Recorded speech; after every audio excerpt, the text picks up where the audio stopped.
Okay. What's going on, people?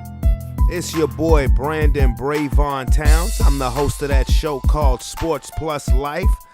Yeah, I'm gonna get in a quick little episode. You know what time it is. So turn it off, turn it all the way off. Yeah. All right, please allow me to reintroduce myself again. My name is Brandon Brevon Towns. This is Sports Plus Life. This is my podcast, and if this is your first time listening, feel free to hit that subscribe button and definitely become one of the members of the Sports Plus Life family.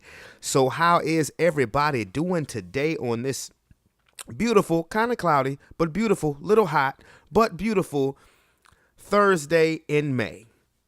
It's I just gave the description of the weather here in Richmond, Virginia, but it's cool. It's all right. I had perfect timing to do a quick little podcast, and this episode will be a bit shorter, unless, of course, I get really passionate about subject and I get a little long-winded. That can happen from time to time, but let's start with the usual. It is Thursday, May the 9th, 2019. And today's topic is going to be mostly about basketball, the NBA playoffs, and the drama that has been ensuing in regards to the Lakers. And I know I don't want to really talk about it because, you know, they're not playing, but this whole coaching situation now has gotten a bit crazy. It's gotten a bit out of control. So with that being said, let's get to it. All right. Opening topics will be pretty much the topic all day is going to be the NBA, but I'll start off with a recap of last night's game. I'll first start with the main event because there are some subjects that need to be discussed in regards to this game. The series was tied up at 2-2 between the Golden State Warriors and the Houston Rockets. Game 5 was in Golden State.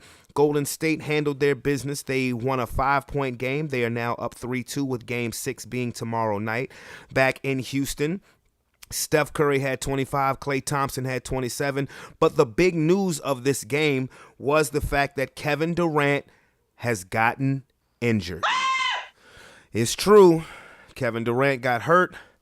Initially, it was thought that he possibly could have torn his ACL, but the initial reports have come back that it's a strained calf muscle, which is a huge sigh of relief for Kevin Durant, for the Golden State Warriors, for the New York Knicks, for free agency. But at the same time, it is also a wake-up call for those teams that are still in the playoffs, kind of like, uh-oh.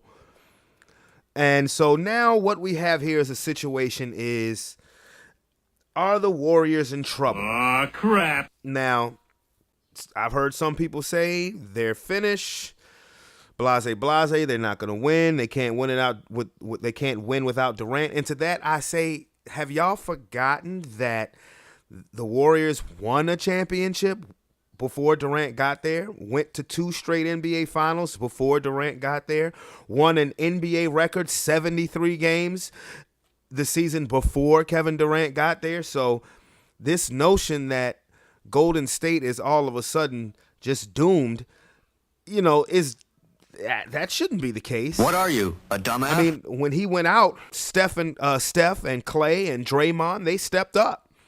They did their thing. Chris Paul turned into pretty much a no-show for the Rockets. Can't really put anything on James Harden, even though he didn't score much in the closing moments of the game. The plays that were set up, the Rockets were getting good shots, so you can't really throw that on James Harden. But I'm going to be honest with you, I still like Golden State to win this series. Now, Houston has absolutely no excuse to not win this series now, because what was their main thing to bitch about last year? Well, if Chris Paul hadn't gotten hurt, you know, we would have won the series. We would have won the series. We would have won the championship. And thus you wouldn't have had no stupid-ass audit to the league by Daryl Morey talking about, well, this is what happened. This is how many points the referee cost us, and that sob-sucking shit that they came out with. Biatch. But the script has totally reversed from last year. In Game 6, it was Chris Paul who got hurt. when the Rockets were up 3-2. Golden State came back to win the next 2 games. Now this year, Kevin Durant has gotten hurt. The Warriors are up 3-2. What's going to happen? This is Houston's best chance. Now, like I said, I am still rolling with Golden State. I said Golden State since the beginning of this show. Now, I will say this. If Golden State, wins this series, which I think they will, they'll get to the finals. They'll beat either Denver or Portland, which has been just an outstanding series, by the way. They'll beat one of those 2 teams. But if they get to the finals and they have to share a basketball court with the Milwaukee Bucks without Kevin Durant, they'll lose. And I'm going to say that now, and I say that with all seriousness. They will lose. I don't know about you guys, but the Milwaukee Bucks are murdering everybody. I'll get into them in a minute. But I don't even think it's time to press the panic button for the Warriors yet because, like I said, Steph, Clay, Draymond, they've been there and done that. Iguodala, they've been there and done that before KD even got there. Is he the best player on the Warriors now? Yes, he is. But can they win without them? Yes, they can. Are you trying to tell me that they can't win one of the next 2 against the Rockets and you still have Steph, you still have Clay, you still have Iggy, you still have Draymond? No, the bench isn't what it used to be. There's no David West, no Barbosa, no Swaggy P, there's no JaVale McGee. I understand all of that, but I just still think the Warriors are better than the Rockets. And that leads me to the first game of the night between Boston and Milwaukee. Now, remember what everybody was saying about Milwaukee after game 1 of that series?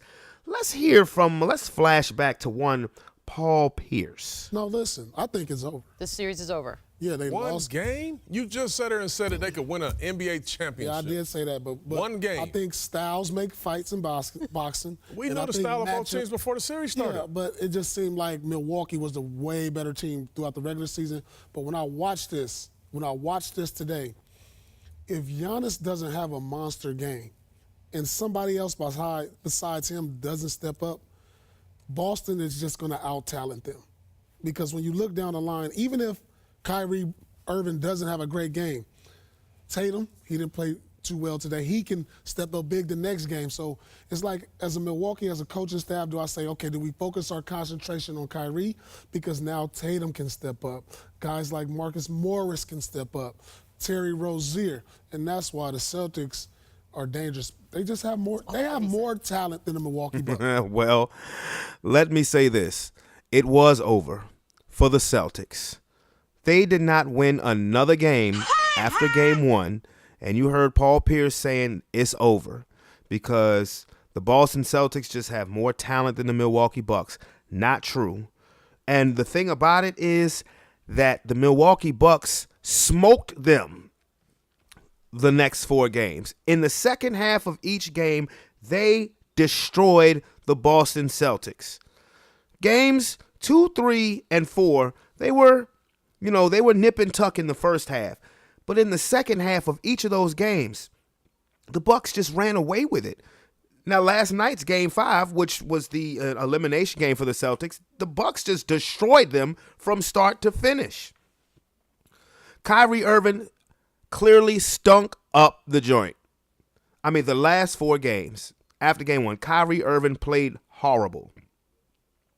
I mean, 8 for 22, 7 for 21, 6 for 22, or 6 for 21. His last 3 games. Kick him in the nads, beaver. Peekaboo! So now you're wondering what's going to happen with Kyrie Irving and the Celtics this offseason. Who knows? But one thing I do know, people better start taking this Milwaukee Bucks team seriously. They are destroying everybody. Giannis, to me, is the league MVP. Chris Middleton has solidified himself as a bona fide all-star. Eric Bledsoe, after everybody crucifying him after game 1, became an absolute dog, an absolute pit bull out there on the court against the Boston Celtics. And they could not stop his penetration to the hole whatsoever. They did not stop him at all. Mirotic shooting. They just got they were beating Boston so bad that they could ease Brogdon back in quicker than they wanted to. Brogdon played last night, but Brogdon honestly didn't have to play. He could have took another round off and been even more fresh for the winner of Philadelphia and Toronto. I mean, the Milwaukee Bucks are dangerous. They have home court throughout. And that's why I said if Golden State, without Kevin Durant, if they make it to the finals, which I believe they get past Houston, I believe they will still get to the finals with or without Kevin Durant. They won't beat this Milwaukee Bucks team. Oh my God! They won't. This Bucks team is dangerous. They have an inside game with Giannis, who is now starting to have more of an outside game. They have players with mid-range games like Brogdon and Middleton. They have the deep shooters like Mirotic, Middleton, and they all deep shooters as well. Bledsoe, who's just becoming just a bulldog out there on the court. This Brook Lopez, big man shooting threes. This team is dangerous. They are for real. They are legit. Now, worst case scenario for Golden State is you don't get Kevin Durant back and you don't get Boogie Cousins back, because Boogie Cousins has come out and said that he does plan on coming back to play in the playoffs this season, and they gonna need him if they come up against Milwaukee. Even if Boogie Cousins is just 75%, they're gonna need him. So best case scenario for the Warriors is you have Kevin Durant and Boogie Cousins back in time for the finals. But if that was the case, I would not start Cousins. I wouldn't do it. I would have him coming off the bench. And then, of course, there's a worst case scenario as you go into the finals with the horses that you got now. But this Milwaukee Bucks team is dangerous. It's going to be damn interesting to see what they do against either Toronto or Philadelphia. Toronto and Philly, Game 6 is tonight. The 76ers have got to look in the mirror. Oh, my God. Did they get embarrassed in Toronto in Game 5? They lost by 36 points. You had, literally, Drake is on the sidelines talking shit to Joel Embiid. Man, Philly has to take a look in the mirror. I don't know what's going on. Embiid, is always something going on with Joel Embiid. Like I said, a couple of during the first round when they were talking about maybe they were thinking about trading Ben Simmons. You can't trade Ben Simmons because honestly, as much of a talent as Joel Embiid is, I've said this before, I'll say it again, I don't see him in the NBA much longer because when I look at him, I see Andrew Bynum just with more talent. But the knees, the constant nagging injuries. Joel Embiid is 25 years old. And I think by the time he's 28, I don't think he's going to be in the league anymore. I hope that's not the case because I love his personality. I love his game. He has the chance to be one of the all-time best centers. I'm not going to go as far as Mark Jackson did, but he definitely has a chance to be one of the all-time greats because of his skill set. But those injuries, man, I'm being a realist. I don't see it. Andrew Bynum was drafted in 2005 at the age of 18. His last season was 2012. 2012. At, I believe, the age of 25, 26, because he couldn't get past those knees. Just when his game was starting to ascend, they traded him. The Lakers traded him to Philadelphia because they ended up getting Dwight Howard. Never played a game for the Sixers. He ended up getting picked up by Indiana, and I want to say 2013 or 2014, played like 2 games. You never heard from him again. Those knees would not hold up. So, but be that as it may, Philadelphia has to take a look in the mirror. Only player who has been consistent this series for Philadelphia is Jimmy Butler. And Lord, I want him on the Lakers. But I think that's a good fit for him in Philadelphia. I really do. And, of course, Game 6 tonight is in Portland between the Nuggets and the Trailblazers. Be honest, I think the Nuggets close them out tonight. Biatch. I think they close them out because I've actually been paying attention to that series, and while a couple of those games have been close, I think Denver is just better than them. You know, they have a bunch of no names, you know, that you're not familiar with, which is why the series isn't interesting to people. But Denver can play. You know, we know who Jokic is now. We're learning to know about Jamal Murray. But these guys can play. And I think they're better. I just think they're outright better than Portland. I do, at this point in time. So I think that they will close the Trailblazers out tonight and sit there and wait for the winner of Golden State and Houston. So that's my playoff wrap-up for the day. And now I'm going to get into what I heard in regards to, I swear I'm a die-hard Los Angeles Lakers fan. And I have never, I have never seen this Lakers organization look just so bad, for lack of a better term. Now, I've heard about what happened with Tyronn Lue, of how Kurt Rambis and his wife convinced Jeannie Buss to not hire Tyronn Lue, or if you did, just, you know, offer him a 3-year deal. That's what it was. It was a 3-year deal for $18 million. Tyronn Lue wanted a 5-year deal. Now, honestly, as far as the principles go, from what the Rambis family is talking about, I kind of understand it. You know, because LeBron has 3 years left on his deal. And we all know, nobody's dumb. If you hire Tyronn Lue, you're hiring him there to coach LeBron because of the familiarity. Tyronn Lue is, you know, I don't see his priority as being help develop Lonzo Ball and Kuzma and Brandon Ingram and Josh Hart. I would see him being brought in there just to be a voice that LeBron actually listens to. Now, I tried to throw the Laker connection in it. You know, Tyronn Lue was a Laker. He was on the first 2 Shaq and Kobe championship teams. He's actually more famous as a basketball player for being the guy that Iverson crossed up in Game 1 of the 2001 NBA Finals, and then Iverson stepped over him after he made a J with Tyronn Lue falling to the ground. That's one of the most iconic, disrespectful moments, but still iconic in the history of the NBA Finals. But, I mean, like I said, I kind of understand where they're going. You know, it's just the only reason why I would have brought Tyronn Lue in is because you might have a better chance of attracting another notable free agent this offseason.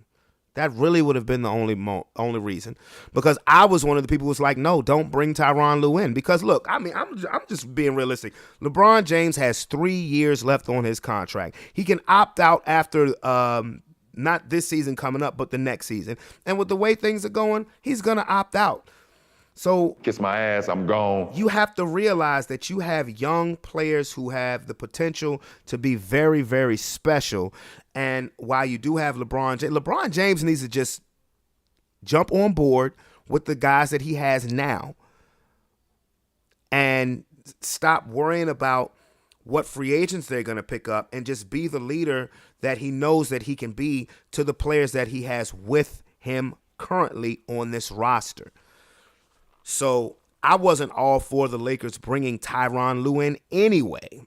It was really more so the Laker connection than the LeBron connection. And like I said before on previous shows, I just don't see a notable free agent coming to the Lakers, a A-list superstar coming to the Lakers, because I think NBA players are sick of LeBron. Straight up. Now, everybody's saying, hey, he needs to go full in on trying to get Kyrie back, by his side. I think Kyrie needs to follow what the talking heads are saying. I think Kyrie needs to go to New York, join Kevin Durant, or if he's not going to go to New York, he owes Boston a solid for the way he played in this series in the playoffs. You know, stay your ass put. You know, figure it out. That's what LeBron needs to do on the court with these guys. Figure it out. because Boston has a lot of uncertainty in their future as well. Not as much as the Lakers, though. Oh, my God. So let's see. Coaching candidates, they're talking about Frank Vogel. He was decent at Indiana for, the time when the Pacers were a loaded squad and they were going toe-to-toe with the Miami Heat. Mike Woodson, I actually would like that. I would like that fit because Mike Woodson is a defensive-minded coach, but he does tend to the offense as well. He was the head coach the last time the New York Knicks were worth a damn back in 2012 when they won their division title and made it to Game 6 of the Eastern Conference semifinals. So, a lot of people are saying that LeBron may, or maybe he should ask for a trade. I don't care. I don't think he is because, he has more than just himself to think about now with his family and his kids. So I think he's just going to have to suck it up. I know he's probably saying I didn't sign up for this. And for that, I actually do, I can understand him because this has just turned into a circus. But in many circus instances, he's been the motherfucking ringleader. So with that being said, wet a buzzer, wet a buzzer, wet a buzzer.